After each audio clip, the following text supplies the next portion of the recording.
want to keep this. going down this road. You want to keep speeding down this road that you Listen, recklessly turned onto during Score North Live this afternoon. You ever seen like some of these Jake Gyllenhaal movies where he's like playing detective? Like, you ever seen the Zodiac? I haven't actually. You should. I think you'd really like the Zodiac. I heard it was good. Where you start scratching the surface on something, a crime, a mystery. Sure. And all of a sudden you go too far down and there's no turning back. You're in a dark place and you're in trouble. That was me this afternoon. After you and I briefly touched on the notion that Kirk Cousins might be better than Aaron Rodgers right now. Yeah. I think it's a fact. After looking around. It's a fact. Yes. It's not debatable. I mean, it's somewhat debatable, but when you lay out the concrete, objective evidence right in front of us, and this is what I tried to do in Ramie's quote with Carl Anthony Towns. In score court again. And maybe that's the case. Uh-huh. But I think right now in this moment, if you look at and you thoroughly examine the evidence in front of us, I think Kirk Cousins is better than Aaron Rodgers. And I want to lay this out for you, okay? All right. In fact, I'm not even going to say Kirk Cousins, Aaron Rodgers. Just to make it easier for you, I'm going to say player A and player B. So that let's get rid of their names for a second, okay? It's like taking the brand name off of something and having a taste test. Yes. Okay. It's player A and player B. Quarterback A and quarterback B, okay? All right. And by the way, we will get to Packer Vent Line here at some point. Don't think that we don't have a million awesome clips of Packer fans melting down in the building, by the way, that you're in right now. You're at the Fan in Milwaukee. You're back home for the holiday week. Yeah, it's going to be weird listening to this from here. Yeah, that's going to be a different experience. Yeah, it's going to be like watching the Bill Buckner play from Fenway or something. Something like that. I don't know. But let me lay this out for you, okay? Because I think if you start to go quarterback A, quarterback B, and start doing a tail of the tape, it becomes fairly obvious. So let's just start with where they're at in their current player life cycles. Aaron Rodgers turns 36 years old next week. He turns 36 years old on Monday, Ramie. So he's no longer in his physical prime. Sure. Kirk Cousins is 30. And I wouldn't say he's in the middle of his physical prime, but Kirk Cousins is definitely still in his physical prime. Would you agree with those things? Yeah, sure. And we also, I think it's easy for us to say, well, 36 years old. I mean, Peyton Manning played till he was 40 years old at an elite level, right? Tom Brady was maybe the best quarterback in the NFL at 39-40, and Brett Favre had his best season with the Vikings when he was 40 years old. But just because we see some quarterbacks play at an elite level until they're 40 doesn't mean that it's the normal thing. It just means that there's a few dudes who did. Like Drew Brees is in that group too. You'd think that Aaron Rodgers would be in that group, but when you're 36 years old, most quarterbacks start to deteriorate. Are those fair things to say? Those guys that you're talking about are more exceptions to the rule. Okay.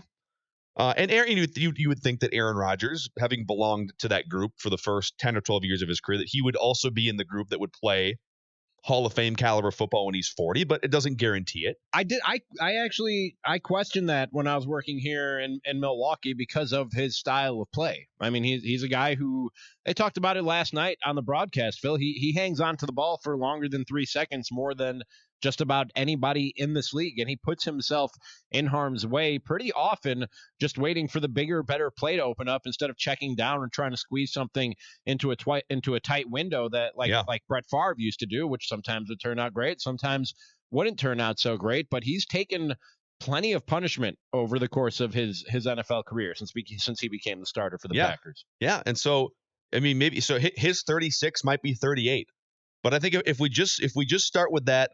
One guy is in his physical prime. The other guy is not. And I know that I said Cousins and Rodgers, but quarterback A is in his physical prime. Quarterback B is not. Okay, let's keep going. Yeah, you didn't stick to that for very long. The first thing you brought up, you put the brand name right on it. I really did. You slapped Frosted Flakes right on the box. So Frosted Flakes are frosted. Corn Flakes are not. Which one tastes better? All right, let's keep going on this list, okay? Kirk Cousins ranks number 1 in the NFL right now in traditional passer rating. Aaron Rodgers ranks 12th. Kirk Cousins ranks 7th in QBR, which is passer rating with context. Why are you putting names on these again? The ship has sailed. Okay. The ship has sailed at this point. All right. Uh-huh. So Kirk Cousins, number 1 in traditional passer rating. Rodgers, 12th. Kirk Cousins, number 7 in context or contextual passer rating, QBR, and Aaron Rodgers is 16th. Pretty interesting gaps right there, wouldn't you say? In 2019. Sizable, one might say. You'd look at that and say, well, Rodgers 12th and 16th. He's more like a league average starter. Kirk Cousins 1st and 7th. You'd say, okay, he's knocking on the door of top 5 quarterback. What about accuracy? Accuracy is something that is very important for a quarterback, right? You would think so. Kirk Cousins ranks number 1 in the NFL, Ramie Mackloff, in on-target throws, according to ProFootballReference.com. Really? So when you get rid of the drops and you get rid of like throwaways and things like that, he's number 1 in the NFL in on-target throw percentage. That's surprising to me because Kirk Cousins has looked inaccurate to me at times. But just because he looks inaccurate on, 1 in every 5 throws or whatever it is, if you start to compare it to the rest of the league, he's actually among the best in the NFL. Yeah. And by the way, that percentage is 82%. He's accurate on 82% of his throws. Solid. And number 1 in the NFL, Rodgers ranks 20th in on-target throw percentage. Number 1 accurate passer versus number 20 in that category. How about just good old-fashioned completion percentage? Cousins, 4th in the NFL. Rodgers, 17th in completion percentage. Pretty wide gap. That is a wide gap. How about chunks of yardage? So when you throw the ball, how many yards are you averaging per each attempt? Cousins, 4th. Rodgers, 16th. And touchdown percentage. When you throw a pass, how often is it a touchdown? Quite simply. Cousins, 3rd. Rodgers, 16th. And there's a couple others I could keep going here, but to me, the only thing Aaron Rodgers is elite at anymore is avoiding interceptions, which congratulations. You don't throw picks. That's great. But he's not doing the other things on the top end that he was doing to earn his Hall of Fame reputation. And I'll just put a bow on it this way, and then you can respond to all of this. I think if you just look objectively at the evidence right now, and based on the train wreck performance from last night, Kirk Cousins is a better quarterback right now than Aaron Rodgers. Now, you brought this up on Score North Live today, and folks can listen to that noon to 2 weekdays right here on Score North. Maybe at 6 o'clock. You go back and check it out on the Score North mobile app if you're feeling like more sports talk and more Ramie. But or avoid it if you don't. So you started down this road. You turned down this road and you slammed on the brakes. You were like, wait a minute. Let me look around and make sure I know exactly where I am and exactly where I'm going. And you did. And obviously since then, you kept driving down that road and sightseeing and finding more and more things that might make you feel like you're headed in the right direction. Yeah, I went to the Kirk Cousins is better than Aaron Rodgers gift shop too. Really? Very nice. Yeah. What do they got there? Postcards. That's great. Postcards? Yeah. Keychains that say Kirk is better than Aaron? They do. Yeah. Cool. Awesome. But when you first turned down that road, and I was sitting in the passenger seat at the time. Now, I've gotten out since, but I was sitting in the passenger seat at the time as you started going down this road, and I turned to you, Phil. I turned to my left as you were sitting in the driver's seat, and I said, Phil, if I were to ask you today, if you needed one of these two guys to win you a football game, who would that be? And you said Aaron Rodgers. Now, after I got out, like I said, you kept driving down that road and sightseeing, visited the Kirk Cousins is better than Aaron Rodgers gift shop and all. Did the answer to that question change at all, Phil? Because if the answer to that question didn't change, then you just wasted all of our time and your time and all that research that you just did. You know what's funny? Those are all real nice numbers, real great. You lay out a strong case, stronger than you laid out in Score Court on Friday, trying to convince me that Cat was a top 5 player. But have you even convinced yourself that Aaron Rodgers truly is not as good a quarterback as Kirk Cousins is today? See, it's a great question, and I think it even involves another category that's really hard to quantify, even just beyond fourth quarter comebacks or a stat that you would put to something like that, right? Game-winning drives. I mean, there are ways to quantify how a quarterback performs, but those are also team stats. So that's the hardest part, because in my mind, for 10 years watching Aaron Rodgers, and I'm sure a lot of Vikings fans are going to be mad at me for saying this, but in 10 plus years watching Aaron Rodgers, I feel like he is one of the 3 greatest quarterbacks and most skilled quarterbacks to ever play the game. Body of work, his whole body of work. I think he might be the best. And I wouldn't even fight you on that. Because if you were to flip flop Tom Brady and Aaron Rodgers' career circumstances, where and Mike McCarthy had some good years and was a great offensive mind for a large chunk of his time in Green Bay, but if you were to give Aaron Rodgers the same infrastructure with Bill Belichick, Patriots, Robert Kraft, etc., right? Instead of a group of overweight mustached men from Alaska owning the Packers, like if you had an actual owner who focused on the team on a regular basis, and you had a general manager and a coach that were the same person and the greatest of all time, I think we'd be talking about 5 or 6 championships for Aaron Rodgers. So like I've got all this wiring in my mind, 10 years of Aaron Rodgers being great. And then all the evidence in front of me that I just laid out that right now in this moment in 2019, Kirk Cousins is better in almost every measurable way. And then when you ask me that question, my brain defaults back to, Aaron Rodgers. Like if I gun to the head, if I need one drive in one game, it's hard to not still say Aaron Rodgers, even when all the evidence is stacked up in front of you. Quarters, let's say it's week 17, it's do or die. You win, you're in. You lose, you're out of the playoffs. And you pick one quarterback for 4 quarters. Is it Aaron Rodgers or Kirk Cousins? Wow. Everything about my wiring.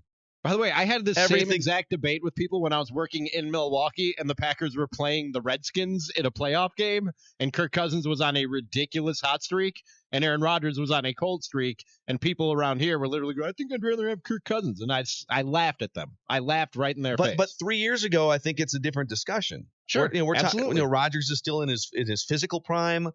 I think it's a different discussion.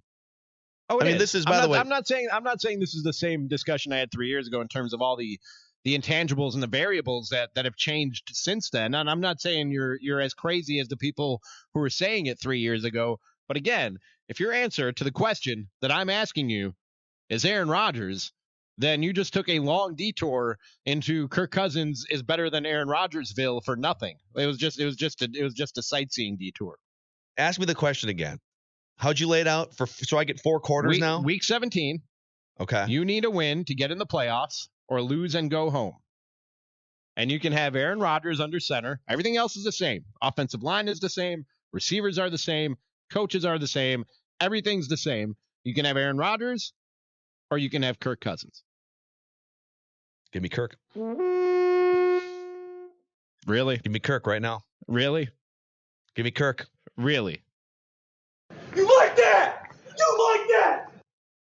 I'm sorry, man. The answer is still Rodgers for me. It's closer. It's closer than it was 3 years ago, but the answer for me is still Aaron Rodgers. I'm sorry, the sample size is still too large for me to sit here and say, yeah, give me Kirk Cousins. It's just he has too much of a track record of getting it done. And you and I agree. Peak Aaron Rodgers, which he's not. I admit he's not peak Aaron Rodgers anymore. But peak Aaron Rodgers, if you took every quarterback throughout the history of the NFL at the height of their abilities, Aaron Rodgers might be the best quarterback to ever step on a football field. Not resume. I'm not saying he's had the greatest career of any quarterback that's ever stepped on a football field. But if you just plucked a guy at the peak of his abilities and just went on the skills and the things that they can do on a football field, Aaron Rodgers might be the greatest to ever do it. I don't disagree with anything you're saying. So how on earth can I sit here today and say I need to win a football game? Give me Kirk Cousins over Aaron Rodgers. I just can't. Because right now, if we look at the evidence in front of us right now, forget what Aaron Rodgers did 5 years ago, what Aaron Rodgers did in 2009, 2010, 2011, that doesn't factor in to this discussion right here, which is Kirk Cousins is in his physical prime. Aaron Rodgers is not. Kirk Cousins is more accurate statistically by a mile in 2019 than Aaron Rodgers is. Kirk Cousins gains more chunks of yardage through the air per pass attempt than Aaron Rodgers does. That's another one, too. Aaron Rodgers last night, did you see his? I know it's one game. It was maybe the worst game of his career. Aaron Rodgers' average depth of completion was like minus 0.5 yards or something. Like even his completions were behind the line of scrimmage, and players had to do the work for him. So everything you laid out, which is resume and legacy, would lead you to say, "Oh my God, you for sure you'd won I'm not the chips on the table." He's far enough removed from that that I would take Kirk Cousins today to win me a football game over Aaron Rodgers. But I will throw in one more number to help your case. I read this number on Score North Live earlier today. He did not complete a pass yesterday over 10-plus air yards. He was 0 for 8 when he tried to throw the football more than 10 yards through the air. Good luck driving down the field needing a win when your guys can't throw the ball more than 10 yards. Yeah, because Aaron Rodgers will never be able to do that again. By the way, this might shock you, but Packer fans are turning on him too. This courtesy of the Fan in Milwaukee's Green and Gold postgame show. It is Packer Vent Line. Go, Pack, go! This guy is always the smartest guy in the room. He's been in the league for 15 years. He should know what's coming pre-snap. How do you miss? I mean, that was so obvious. And you've got which tells me that he was already locked in or glued into a play that he was going to run anyway, regardless. Right. This goes what we're saying all along as this guy just doesn't read defenses. This guy is just going to do his own damn thing when he feels like it, when he wants to, and nobody's holding him accountable for this. Go, Pack, go! It's so weird. I was literally just sitting in a room with that guy who you just heard. Go,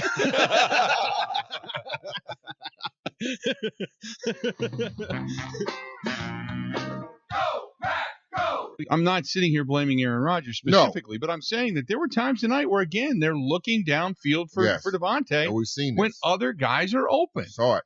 And it just – and they even put it up. They put 4 guys besides Devontae at one point on the television. Say, look at all these guys. Yeah. And Aaron Rodgers taking a sack. Mm-hmm. You know, it is mind-numbing. Go, Pack, go! It's just hilarious every time. It's just hilarious every time. The angst. I was just in studio with the guys, just hanging out, eating lunch while they were doing the show. And I've almost hit record on my phone to try and get some, down low Packer Vent Line without them knowing what I was doing. But they were actually, today they're kind of calm and reserved over what happened last night. They've already cooled their jets over that loss last night a little bit. Are they at peace over the season coming to when I was in there, they were doing an interview, and then they were playing a little bit of Matt LaFleur's press conference. So the emotions weren't really flowing. I picked a bad window to go and sit in the studio with the guys. There wasn't really a lot of emotion flowing. That could have completely changed by now for all I know. But I'm glad you brought up Matt LaFleur's name. Mm-hmm. Go, Pack, go! They're not ready for this stage. I wanted to see. I didn't know for sure I wanted to see. But they're not ready for the stage. And not just the players. LaFleur looked like an understudy. Shanahan pretty much coached circles around him for the most part. He looked like he was confused. I don't know if he was allowing Rodgers to get stuck in his old ways or his game plan coming off a bye week was absolutely terrible. One or the other. Go, Pack, go! Everyone's so lax to criticize Rodgers. He was awful tonight. In my opinion, he was the worst player on the Packers. He's got to start trusting people. He's so friggin' smart for his own good.